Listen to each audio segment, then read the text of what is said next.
Okay, so I'm gonna ask you to stand up and turn and face the table. And we'll do this now. Go ahead, I'll get that out of your way. Go ahead and grab those handles, the pedals. And we're just gonna do it for the arms. Bring your body right up against that counter.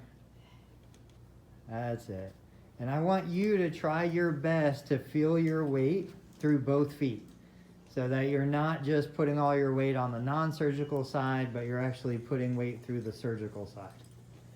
And so the goal with this is obviously doing something for the arms, but it's also building endurance through the legs.